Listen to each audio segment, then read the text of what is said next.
Hoje, pessoal, a gente vai ver uma entrevista com o candidato da direita canadense. Muita gente quer saber, né, como que é o político de direita no Canadá. Eu vou resumir para vocês aqui a entrevista que o Pierre Poilievre, líder do Partido Conservador do Canadá, concedeu à CTV News, onde abordou diversos tópicos relevantes para a política canadense atual, especialmente em relação à economia e às relações com os Estados Unidos. Aqui a gente fala de todos os lados, pessoal. Aqui a gente não tem político de estimação, o nosso objetivo é informar vocês, somente com fontes confiáveis de notícia. Eu vou resumir a entrevista do Poilievre e depois eu vou mostrar ela. E eu acho que é importante também essa informação, tá? Vocês ficarem cientes, obviamente, que ele está em campanha. Então, o que você vai ver aí é um discurso de campanha, né? Normal, um político em campanha tem um discurso de campanha. Então, só fiquem cientes disso, ok?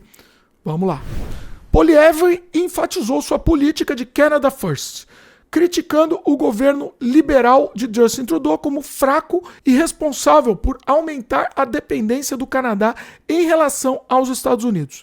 Ele argumentou que o governo atual dobrou a dívida nacional e aumentou impostos, o que prejudicou a economia canadense. O líder conservador propôs um corte de impostos que deixaria mais dinheiro nas mãos de empreendedores e trabalhadores, visando fortalecer a economia canadense. Bom, sobre as tarifas e relações com os Estados Unidos. Um dos pontos centrais da entrevista foi a questão das tarifas impostas pelo governo Trump. Poilievre sugeriu que, se eleito primeiro-ministro, ele retaliaria essas tarifas e buscaria apoio de líderes empresariais e sindicatos nos Estados Unidos para pressionar por um acordo de livre comércio que beneficiasse ambos os países. Ele destacou a importância de uma abordagem colaborativa com estados dos Estados Unidos, que dependem da energia canadense, buscando criar um ambiente favorável para negociações. Poilievre também discutiu suas propostas para resolver a crise habitacional do Canadá. Ele planeja eliminar o imposto sobre vendas em novas casas, o que deveria economizar até $50 mil por residência. Além disso, pretende incentivar os municípios a acelerar a emissão de permissões e reduzir taxas de desenvolvimento para facilitar a construção de novas habitações. Durante a entrevista, Poilievre não poupou críticas ao governo liberal, acusando-o de priorizar questões sociais em detrimento de problemas mais urgentes, como pobreza e aumento do custo de vida. Ele argumentou que o foco deve ser restaurar a promessa canadense de que quem trabalha duro pode ter uma vida digna, com salários justos e acesso à moradia. Em relação a questões sociais, Poilievre expressou sua intenção de não priorizar debates sobre identidade de gênero ou rótulos em documentos oficiais. Inclusive, essa deu uma situação meio de saia justa durante a entrevista, vocês também vão ver isso e entender melhor. Mas foi uma questão meio complicada, e foi um certo atrito que rolou na entrevista. Bom, o Poilievre afirmou que seu foco será na melhoria das condições de vida dos canadenses comuns, em vez de se envolver em discussões sobre políticas sociais que considera secundárias. A entrevista com Pierre Poilievre destaca sua visão para o futuro do Canadá sobre uma liderança conservadora.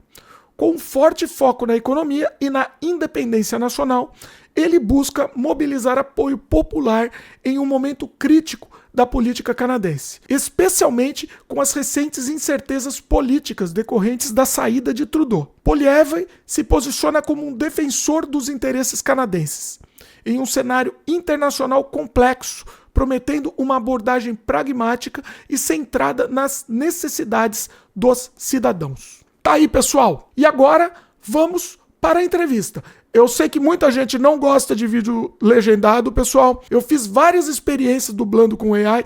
Eu acho que fica muito artificial. Eu acho que fica muito estranho. Perde o tom, perde a entonação. Eu sei que muita gente não entende inglês, eu até peço desculpas, mas a legenda, se você ler ela da forma certa, só leia a última linha da legenda, que ela vai acompanhando exatamente palavra por palavra o que a pessoa está falando.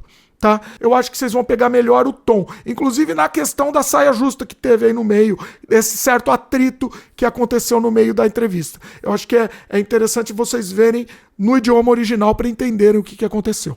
Não vou julgar, eu só vou mostrar para vocês. Cabe a mim mostrar para vocês. Vamos lá, vamos para a entrevista com o Poilievre.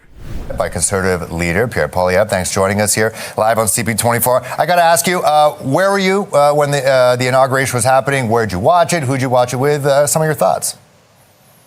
I've been traveling throughout Quebec, meeting with small business leaders and workers, and just basically sharing a Canada First plan. Let's put our country first for a change. We've had for the last 9 years a weak government that has put our country in this position of vulnerability. They've doubled our debt, they've hiked the taxes, they've blocked key resource projects that have made us, as a result, more dependent on and at the mercy of the United States government. What we need is a bring-it-home economic tax cut that's going to leave more money in the pockets of entrepreneurs, investors, workers, home builders, so that we can have a stronger economy and stand on our own 2 feet for a change.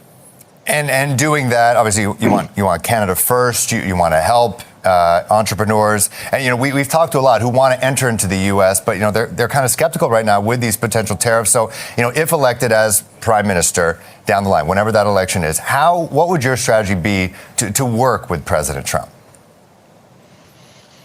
Well, first and foremost, we would unfortunately and reluctantly have to retaliate against tariffs applied to our businesses. And then we would go to the grassroots American economic interests that are on our side. The union leaders and business owners in the Midwest that use Canadian energy. We would go to the U.S. states that buy our electricity, the major exporters of the $50 billion of manufacturing equipment and machinery that Canadian companies buy from Americans. We go to those vendors and say, listen, we need a free trade deal that allows us to exchange our goods and services without tariffs because it's in your interest. And that kind of pressure from the ground up will, I think, help convince President Trump to make a deal that will be both good for Canada and the United States. He is, after all, a deal maker. Yeah, no doubt. Well, it seems like, Premier Doug Ford seems to be taking the forefront here. He talks about his project AmCam. The premiers met with, outgoing Prime Minister Justin Trudeau. They were all there in Ottawa, minus the Premier of Alberta, Danielle Smith, was in Mar-a-Lago. She's seemingly not wanting to sign this deal with the rest of the premiers. She wants to protect the oil in Alberta. How do you make sure everyone's copacetic? Everyone you talked about, Canada first. How do you work with the premiers right now to make sure they're all on the same page? Well, you need a strong prime minister for that. Can you name one governor that's been leading the charge on the American side of this? No. No, because the states, the separate states, are not all speaking different messages. They have one strong, nationally elected leader with a new mandate. And on this side, we have a weak, effectively former prime minister who's thoroughly discredited and widely unpopular. He has no credibility with anyone. And then you have a squabbling group of other liberals fighting for political power. That's left a vacuum. So effectively, we have 10 foreign ministers in the form of premiers who are all running around saying different things. What we need is a axe the tax election now so we can elect a strong government that will take back control. Yes, take back control of overspending and taxes, inflation, immigration, all of that, but also take back control of our diplomatic stance and go to Washington with strength to put Canada first. And that is what I will do as soon as we get the election done. You talk about the tax, the carbon tax election. It seems like people who are throwing their names in a leadership race, whether it's Mark Carney or Chrystia Freeland, who CTV News has learned that, she's not going to have the carbon tax reportedly a part of her platform. You sure about that? Well, we'll see. We'll have to see. She came in here and we chatted with her. But do you feel like you might have to adjust, pivot a little bit the message? Maybe not a axe the tax, maybe switch it to something else, or you're not buying. You're shaking your head. You're not buying that. You're telling me. So let's start with Freeland. Yeah, she's been Justin Trudeau's finance minister administering the carbon tax. She raised the carbon tax by 167%. She bragged that she raised the carbon tax during an inflation crisis. And then you have carbon tax Carney. This guy says the carbon tax is too low. And yesterday, he just won the endorsement of the crazy carbon tax minister, Stephen Guilbeault, who has said he would resign from the Liberal Party if they ever got rid of the carbon tax, which means that Carney has made a deal with him that they will pretend that the carbon tax has been put aside until after the election. And then if they win, not only will they bring it back, they will raise it higher than ever before. These are lying Liberals. They cannot be trusted when they come to you after raising the tax for 9 years and having passed a law to quadruple it up to 61 cents a liter. You know, a few days before the election, come to you and say, oh, whoops, we made a mistake. We're going to suspend that. You know exactly what they're going to do. They're going to bring it back. They're going to raise it higher than ever. Don't trust the lying Liberals. There's only one party that has always said and will always do one thing: axe the tax. All right, let's go back to D.C. right now. Obviously, on his first day on the job, President Trump signed an executive order, the U.S. government only recognizing two genders, male, female. They're unchangeable. You know, if elected as prime minister, is that something that you're going to kind of walk in line with, or what are your feelings on that executive order? Well, I don't know. Do you have any other genders that you'd like to name? Me personally?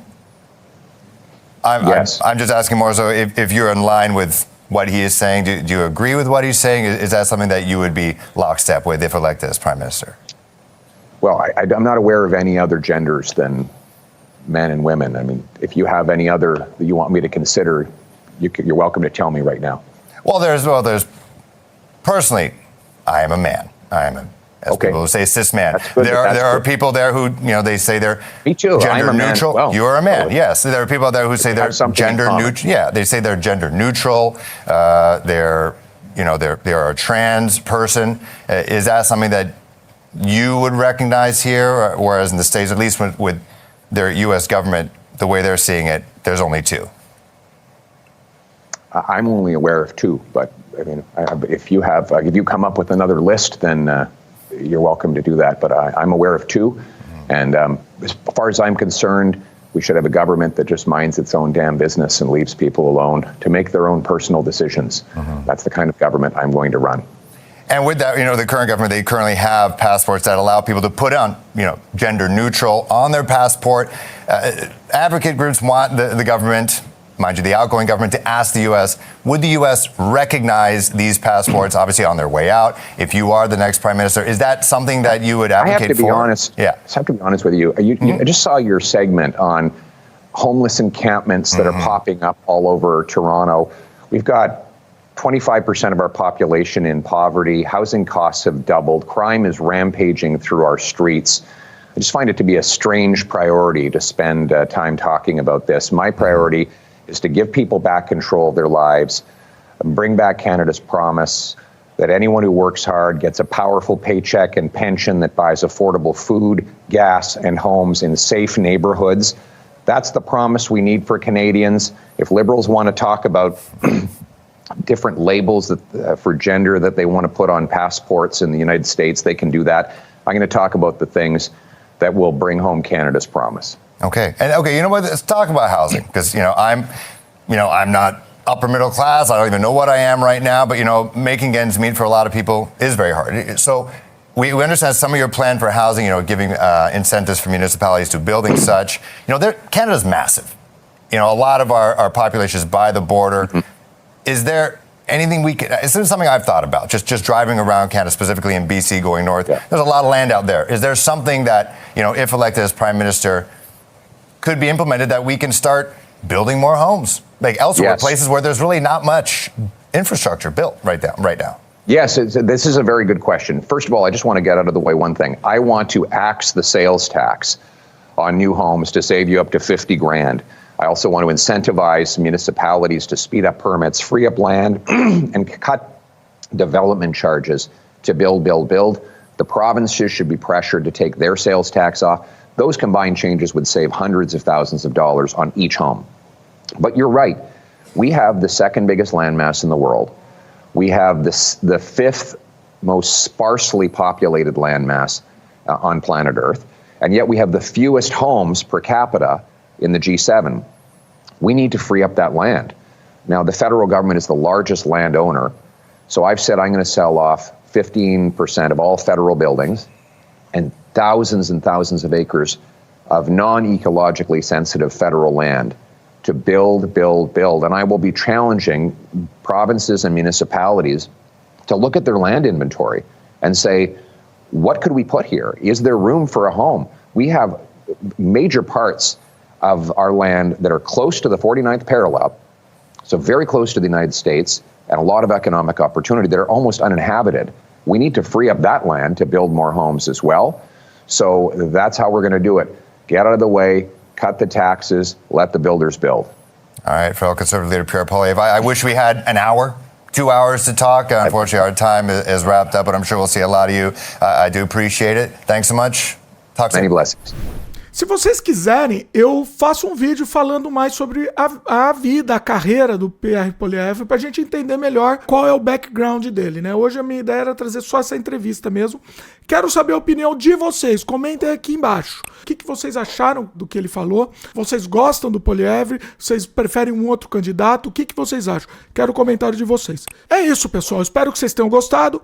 Aqui a gente não tem político de estimação. A gente traz todos os lados e a gente informa vocês de uma maneira isenta e sem fake news. Beleza? Se vocês gostam do conteúdo que a gente faz, vocês querem incentivar a continuidade do projeto, lembra do like. Primeiramente o like para furar a bolha o vídeo, né? Fundamental. E considera a possibilidade de se tornar membro do canal. É como se estivesse dando a gorjeta pra gente aqui. A gente é o garçom das notícias pra vocês. A gente traz um monte de informação aqui de fontes confiáveis, com uma curadoria muito completa. E se você quiser incentivar nosso trabalho, você pode dar uma gorjeta pra gente. É menos de um cafezinho por mês, é um sistema de membros. E você vai receber, além de você ajudar no projeto, que é o mais importante, você vai receber um monte de conteúdo extra também. Beleza? Então considere essa possibilidade. Outra coisa, pessoal, se você não pode ajudar com o sistema de membros, eu peço outra forma de ajuda. Passa o vídeo pra frente, divulga no WhatsApp, passa pro pessoal, espalha esse vídeo, beleza? É isso. Valeu, pessoal, e até a próxima.